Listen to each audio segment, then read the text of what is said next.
Алып су жыланы. Ханс Кристиан Андерсен. Ерте-ертеде жақсы тектен шыққан бір кішкентай теңіз балығы өмір сүріпті. Ол балықтың не деп аталатынын ғалымдар болмаса, әйтеуір өз басым білмеймін. Әлгі балық ұлы бар, қызы бар 1800 ағайынды еді. Және барлығы да бір кезде туған өзара егістін. Олардың ешбірі не әкесін, не шешесін білмей тұғын. Шыр етіп дүниеге келгеннен-ақ өз күндерін өздері көріп жатқанды. Қалаған жақтарына жүзіп кете баратын болғасын, оларға енді одан артық не керек? Судан таршылық көрмеді. Өйткені көл-көсір мұхитты қалай кешем десе де еріктері ғой.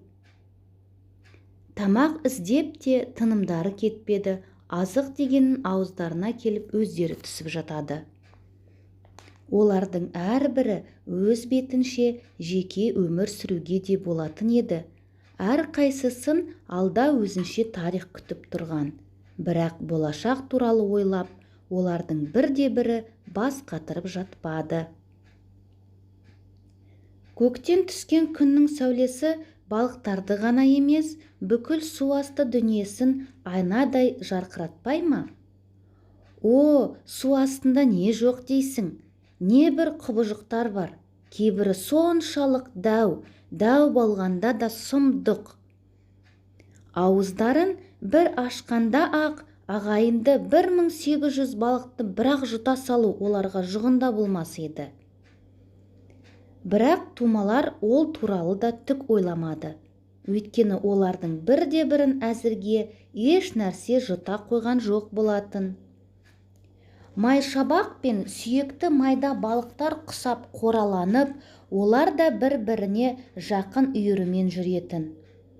Бір күні ойларында ештеңе жоқ, қаннен-қаперсіз жүзіп жүргендерінде барлығын жан-жаққа серпіп, зілдей ұзын үрейлі бірдеңе құлақ тұндыратын шуылмен жоғарыдан төмен қарай шөгіп келе жатты.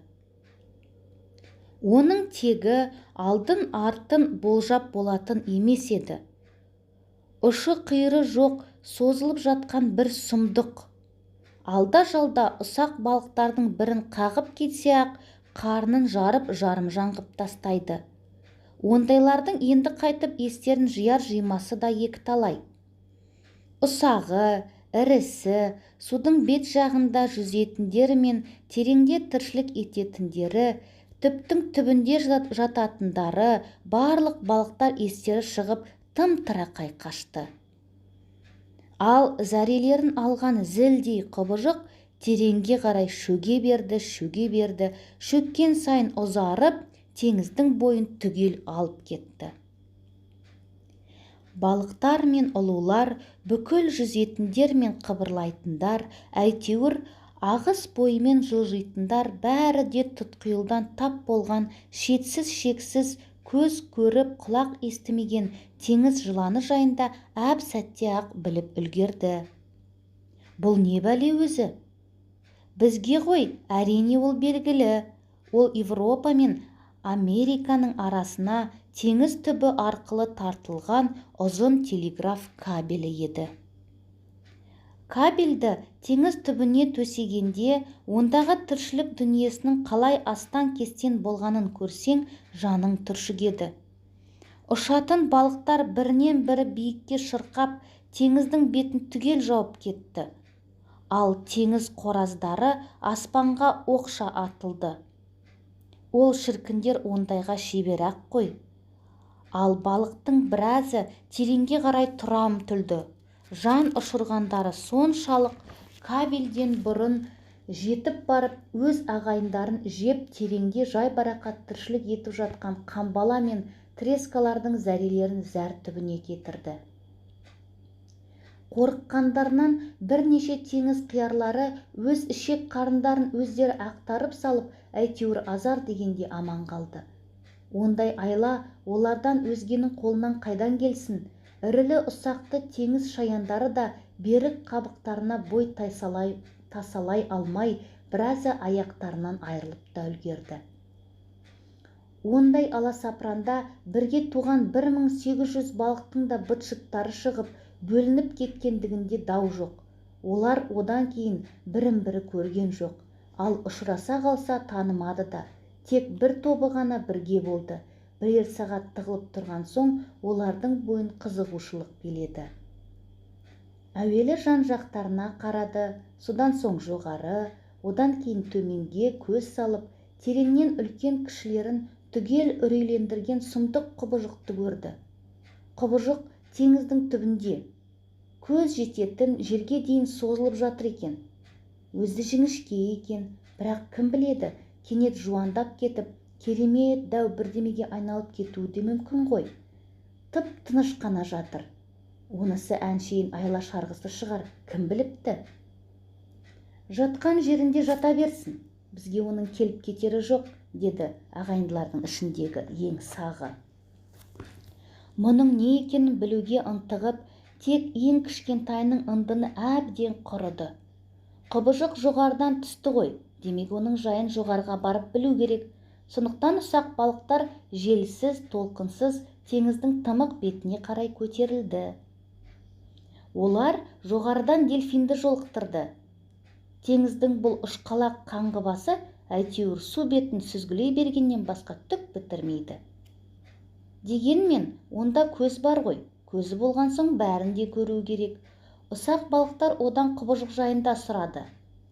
Алайда дельфин өзімен өзі болып, ыршып шоршығаннан басқаға көңіл аудармады. Ол түк көрген де жоқ, білген де жоқ, сондықтан үн-түнсіз тәкаппарси қалды. Дельфиннен түк шықпаған соң балықтар салып ұрып суға сүңгіп шыққан итбалыққа келді. Қорегі осындай ұсақ балықтар болса да, бұл жолы тоқ болғасын итбалық оларды жылы шыраймен қарсы алды. Дельфиннен гөрі тәуірлеу біледі екен. Талай түн дымқыл тастың үстінде жатып, алыс жағалауға көп қарадым. Ол жақта сыры беймәлім тіршілік иелері бар. Өз тілдерінде олар өздерін адамбыз дейді. Біздің қыр соңымыздан қалмайды. Көп жағдайда өйтіп-бүйтіп әрең құтылып жүрміз. Жаңағы сендер сұраған теңіз жыланы да солардан құтылып шықты. Олардың қолына есте жоқ ерте кездерде түсіп қалған болатын ол. Бұрын басқа құрлықта тұрған ұстап келіп еді. Енді оны кемеге салып, екінші құрлықтағы алыс елге қарай алып жүрді. Жыланды тиеу оларға оңайға түскен жоқ, мен көріп тұрдым. Өлгенде әрең әлдері жетті. Себебі түсінікті ғой, құрғақта өмір сүріп әбден әлсірегенде адамдар оны дөңгелектеп зорға орады. Құлақ тындырған сылдыр-шылдырының бәрін де естідім. Кенет қолдарынан сытылып шығып, ол суға қарай бір-ақ секірді. Адамдар бар күштерін салып-ақ жармасып жатты, бірақ жылан балық құтылып кетті. Қазір Құдай білет, теңіздің түбіне барып тыныстап, күш жинап жатқан болу керек. Өзі бір түрлі жіңішке екен, десті балықтар. Әрине, оны әбден аш қатырды ғой, деп түсіндірді итбалық. Асықпаңдар, ол әлі көп замай әлін жинайды, қайтадан күшті, қаһарлы қалпына келеді. Менің ойымша адамдардың бәрі өлердей қорқатын ең алып теңіз жыланы осы. Мен бұрын көрген емес едім, сондықтан адамдарға сенбейтінмін, ондай жылан жоқ шығар деп ойлайтынмын. Енді сендім, деді де итбалық суға шомып берді. Қандай ақылды, қалай жақсы түсіндіреді, деп таңданысты балықтар. Біз мұндай дәмді әңгімені бұрын-соңды естіген емеспіз, айтқандары рас болу керек. Келіңдер, тереңге сүңгиік те, бәрін өз көзімізбен көрелік, деді ең кішкентай балық. Жол-жөнекей басқалардан да сұрастырармыз. Сен де дәді екенсің, соны білу үшін сонау жонаққа бармақпыз ба? Ал менің білгім келеді. Құйта қандай балық айтқанынан қайтпай, дереу теңіз түбіне қарай сүңгіді. Бірақ жоғарыдан құлаған ұзын құбыжық тығылған жер тым алыста болатын. Оған жеткенше талай-талай тамашаларды көрді. Су асты әлемінің ұлан-ғайыр екендігін титімдей балық бұрында шамалайтын. Үлкен күміс қайықтар құсап, жарқ-жұрқ құбылып, бір үйір майшабақ дәл қасынан өтті. Олардың соңынан кеткен сүйекті балықтардың тобы тіпті одан бетер сән құрыпты. Айналасында алуан балықтар жалт етіп қалып жатты. Олардың ішінде не түрлі көрік келбет, қаншама бояумен құбылған түр түс, қандай әдемі әшекейлер кездесті десеңші. Толқынмен тербеліп, бейне бір мөлдір гүл құсап жұлдызша медуза жолықты. Теңіз түбінен өрге ұмтылған алып өсімдіктер мен ұзын балдырлар, тіпті пальма тектес зәулім ағаштар да кездесті. Олардың жапырақтары жарқ-жұрқ етіп, құдды теңіз ұлуының түрлі түсті қабыршақтарымен қаптап қойғандай. Бір кезде барып кішкентай балықтар көзі төменде жатқан ұзыннан ұзақ қара белдеуге түсті де тіке солай қарай тартты. Ол бірақ балық та емес, басқа да емес, теңізге батып кеткен кеменің жақтауы ғана болып шықты. Толқынның қысымына төтеп бере алмай, жоғарғы және төменгі екі палубасының да быт-шыты шығыпты. Балық ішіне кіріп көрді. Кеме қираған кезде қырылған адамдардың бәрін су ағызып алып кетіпті. Мұнда тек қолына баласын ұстаған жас әйел қалыпты. Толқын баяу қозғалтып сәл көтере тербетеді, екеуі ұйықтап жатқан адамдай. Балық қорқып қалды. Олардың енді қайтып оянбайтынын ол білмейтін еді. Шырмауықша жақтаудан салбырап мәңгі ұйқыда жатқан әйел мен баланың бетін балдыр жауып кетіпті. Бұл ара тіршіліксіз меңіреу тыныштық екен. Балық дереу кері қайтты.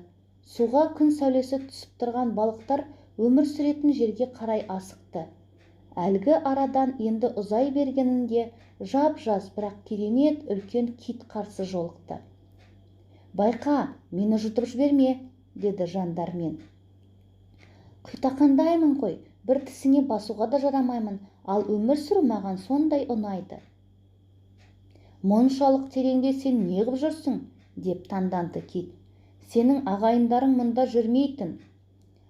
Оған кішкентай балық таңғажайып ұзын жылан ба, жоқ әлде басқа бірдеме ме, әйтеуір жоғарыдан түсіп су тұрғындарының ең жүректі дегендерінің де зәресін алған нәрсе туралы айтып берді. «Хо-хо, суды ішіне көп тартып алғаны соншалық, егер кит судың бетінде болса, соншама су қайта шыққанда фонтанша атылған болар еді. Хо-хо», деді ол тағы да қайталап. «Демек мен мана бұрыла бергенімде арқамды қытықтап еткен сол болды ғой. Мен ендеше оны кеменің орта діңгегі шығар деп, тіс шұқығыш есебінде пайдаланам ба деп жүрсем? Ал енді ол құбыжық бұл арада емес, қашықта. Жүрші, сенімен бірге жүзіп барып, оның не екенін көзімен көрейін. Бәрібір істейтін түгім жоқ». Сөйтіп екеуі солай қарай жүзді. Кит алдында, балық соңында. Балық киттен қашығырақ жүруге тырысты. Өйткені үлкен киттің екпінінен айналасындағы су ойран топыр болды да кетті. Жолда оларға акула мен кәрі ара балық ұшырасты. Ұзын болғанда да ұзын, және жіңішке болғанда да жіңішке теңіз жыланы туралы олар да естіпті. Көруін әлі көре қоймапты, бірақ көруге құштар екендіктерін жасырмады. Сөйтіп тұрғандарында олардың қасына теңіз мысығы келді. Оны да көрсем деп көңілі кетіпті. «Мені де тастамаңдаршы», деді. «Егер ол теңіз жыланының жуандығы зәкірдің арқанындай ғана болса, оны мен қарш еткізіп қиямда тастаймын». Аузын ашып қалғанда теңіз мысығының 6 қатар аппақ тістері жалт ете қалды. «Кеме зәкірлерінің өзіне мен тісімен таңба салып тастаймын. Оның қасында білтедей немені шайнап тастаймын ба?» «Әне», деді кит кенет. «Мен көріп тұрмын». Кит өзін өзгелерден жақсы көріп тұрмын деп топшылады.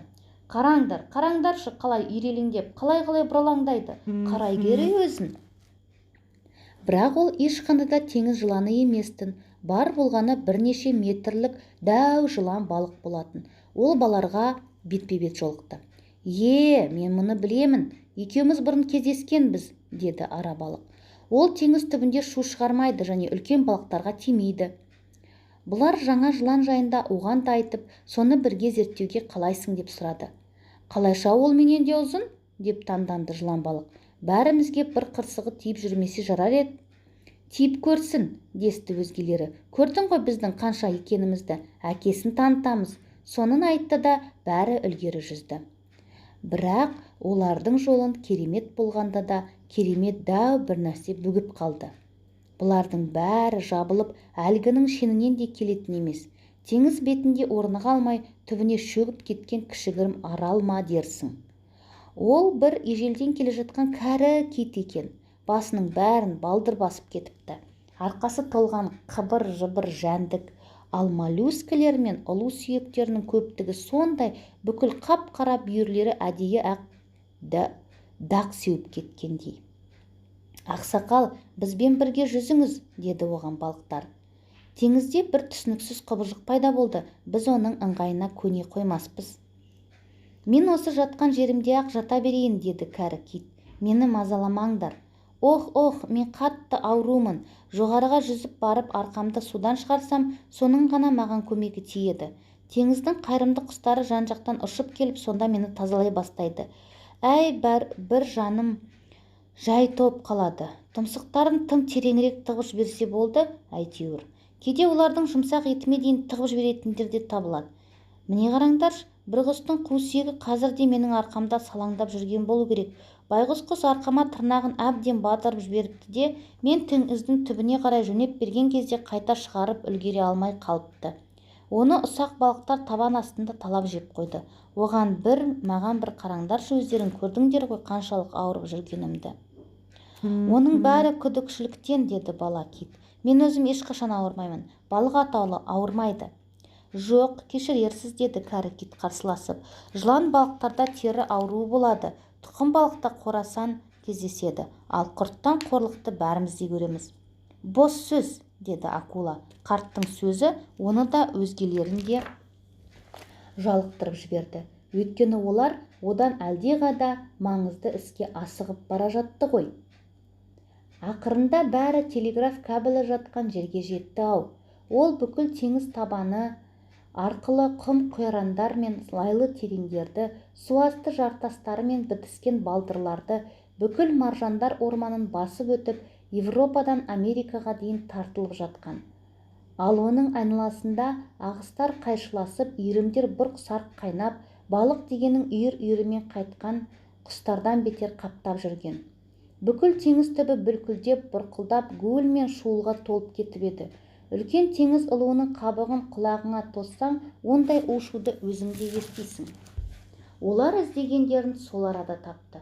Құбыжық әне жатыр, деді үлкен балықтар. Кішкене балықтар да соны айтты. Кабель дәл алдарында жатты, бірақ оның басын да аяғын да ешқайсысы көре алмады. Теңіз түбінің құжынаған былқылдақ, жабысқақ жәндіктері мен медузалар ырғалып, біресе жоғары көтеріліп, кабельді жауып қалады да, біресе төмен басылып кабельді ашып тастайды. Теңіз кірпілері ұсақ ұлулар мен теңіз құрттары айналасында быжып жүр. Ал кабельдің бойымен маңыздана арбаңдап ебдейсіз дәу өрмекшілер өріп барады. Бәрінің де арқасы тола құжынаған арамтамақ ұсақ жәндіктер. Қара көк теңіз қиярлары да, тағы да басқаша қалай атаушы еді, ол бәле басқыларды. Тамақты бүкіл денесімен жұтады ғой өздері. Солардың бәрі теңіз түбінде пайда болған жаңа жыртқыштың бауырына тығылып, ауыз жаласа қалыпты тіпті. Жалғыз көзді жалпақ балық пен майбалық өзгелердің не айтқанын естімей қаламыз ба деп жан-жақтарына тынымсыз жалтақтайды. Өзі батпаққа тығылып алып, сыртқа тек жіңішке сабақшаның ұшына біткен екі көзін ғана шығарып жататын теңіз жұлдызы бұл жолы да көзін барынша бақырайтып, мына сергелдеңнің немен тынарын мұқият бағып жатыр. Телеграф кабелі қозғалыссыз жатқанымен, алайда оның ішін өмір жайлап, ойлар айтылып, өне бойымен адамзаттың сөздері ерсілі-қарсылы жүйткіп өтіп жатты. Бұл әншейін қасақана қозғалмай жатыр, деді кит. Кенет бар күшін жиып алып, ішімнен періп кетіп жүрмесін. Мен оның осал жерім ішім ғой. Қане, қазір біз оны тексеріп көрейік, деген ұсыныс жасады жабысқақ. Менің қолдарым ұзын, саусақтарым тұтқыр. Міне, әуелі қолым оған жетті де, енді қатты қысайыншы. Сөйтіп, ұзын тұтқыр қолдарын кабельге созып, оны қатты орап алды. Қабыршағы жоқ екен, деді жабысқақ. Терісі де жоқ. Меніңше бұл мына түрімен тірі бала табуға қабілетсіз болар. Жылан балық кабельге жақын жүзіп келіп, онымен бой жарыстыра созыла кетті. Менен ұзындау, деді сонан соң. Бірақ жалғыз ұзындық жеткіліксіз, терісі болу керек, іш қажет, денесі майысқақ болу керек. Әрі жас, әрі қарулы кит кабельдің дәл жанына дейін барды. Ол мұншалық тереңге әлі ешқашан түскен еместін. Сен несін өзі, балықпысың, өсімдікпісің? Әлде сен біздің арамызда өмір сүрмейтін жоғарыдағылар қолдан жасаған бірдемемісің, деді кит. Бірақ телеграф кабелі үн қатпады. Сөйлеу қабілеті оның пешенесіне жазылмаған. Ол арқылы ойлар, адам ойлары берілетін. Ол ойлар бір секундтың ішінде бірнеше жүз шақырымдағы бір елден бір елге жетіп жататын. Жауап бересің бе сен, жоқ па? Әйтпесе біз сені шайнап тастаймыз, деді жебір акула. Басқа да дәу балықтар дауыс көтеріп. Айт, әйтпесе біз сені кеміріп тастаймыз. Кабель қозғалмады. Ол өз ойымен әлекті. Оның таңданатын несі бар? Сан түрлі ақпарлар мен хабарларға лық тола болғасын өйтпей қайтсын. Кемірсе кеміріп ақ тастасын деген ойға келді кабель. Онда мені өрге көтеріп алады да жөндейді. Басқа суларда жатқан әріптестерінің басынан ондайлар аз өткен жоқ қой. Сондықтан ол ешкімге жауап беріп әуре болмады. Өз ісімен айналыса берді. Телеграммаларды жеткізді. Теңіз түбінде мемлекеттік қызмет атқарды. Адамдардың тілімен айтқанда жер бетінде күн батайын деді. Ол шоқ құсап қып-қызыл болып еді. Бұлттардың бәрі жалқын тартып бірінен бірі өтіп жалындап кетті. Мінеки, бізге қызыл жарық түсті, деді жабысқақ. Енді бұл анығырақ көрінетін шығар, алайда оның бізге не келіп кетер бар? Ұрыңдар, жабылыңдар, деп 6 қатар тісін ашып теңіз мысығы айқай салды. Ұрыңдар оны, десті кит те, ара балық пен жылан балықта.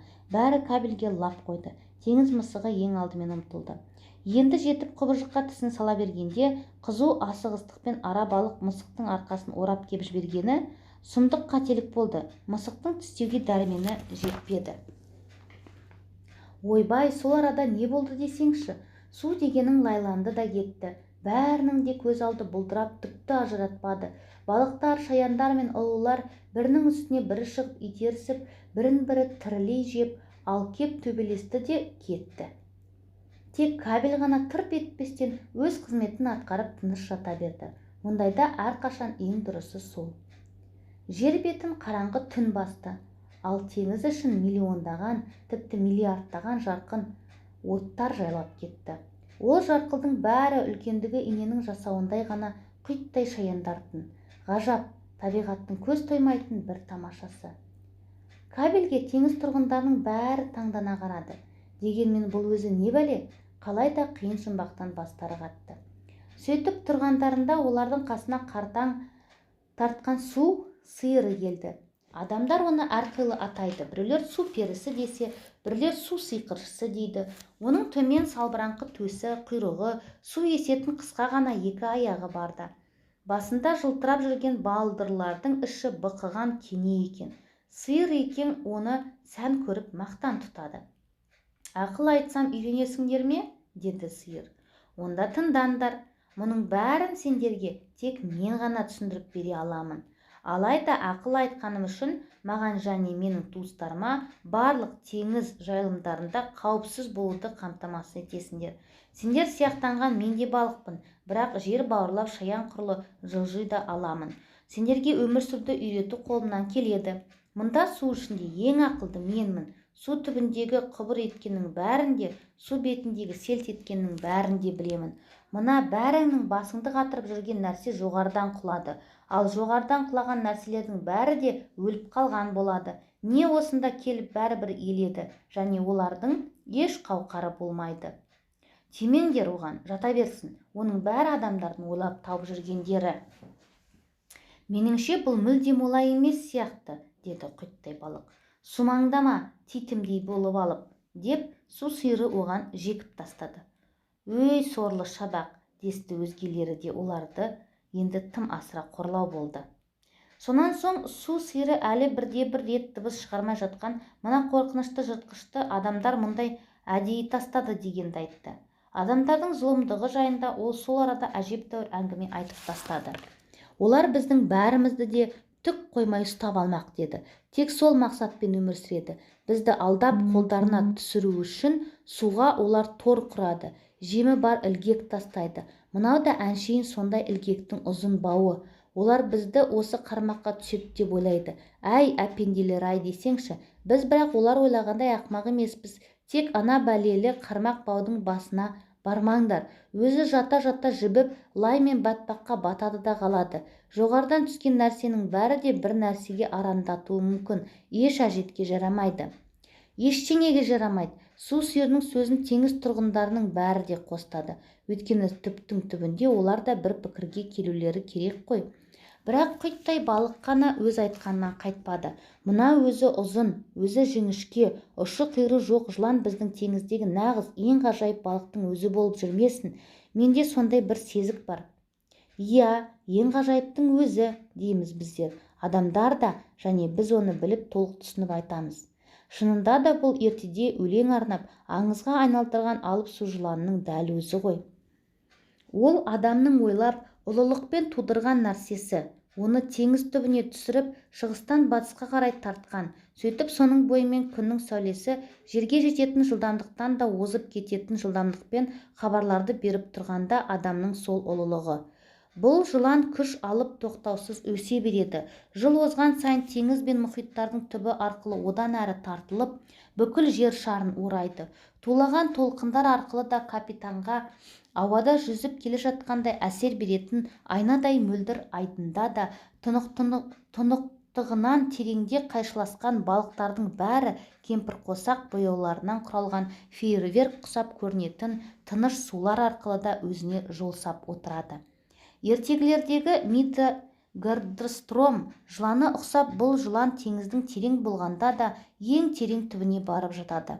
Балықтар мен теңіздің жылан шаяндары оған әлі талай бастарын соғады. Бірақ олар бәрібір жоғарыдан түскен мына ғажап нәрсенің бүкіл адамзаттың ой пікірінен гуілдеп, дүние жүзінің барлық тілдерінде сөйлей алатын, бірақ сонда да үндемейтін дана жыланның, жақсылық пен жамандықтың хабаршысы, әлем мұхиттарындағы ғажаптың ең ғажабы біздің заманымыздың алып су жыланының сырын ешқашан түсіне алмайды. Аударған Нұров.